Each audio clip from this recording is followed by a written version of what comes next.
Hello అండి, ఇదొక small mini blog. Tirupati వెళ్ళామన్నాం కదండి, అక్కడ తీసిన బ్లాగ్ అనమాట. ఇక్కడైతే రూమ్కి కొంచెం నెంబర్ ఐడెంటిఫై అంటే చెకప్ చేయాలంట. అందుకని మా వారైతే తీసుకెళ్తున్నారు.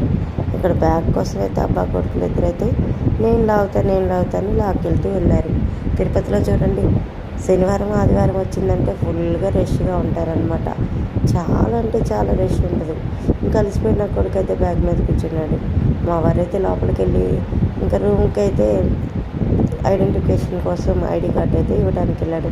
రూమ్ నెంబర్ వచ్చినాక ఇదంతా చేయాలన్నమాట. సో తిరుపతిలో శని ఆదివారాల్లో మాత్రం దర్శనానికి అస్సలు వెళ్ళకూడదండి.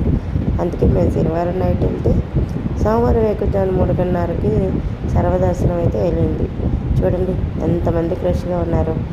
ఇక్కడ స్వామివారికి ఎప్పటికప్పుడు లైవ్ అయితే ఇస్తూ ఉంటారు ఎక్కడికక్కడ. సో తిరుపతి వెళ్ళాలంటే ఆ దేవుడు ఆశీస్సులు ఉండాలి.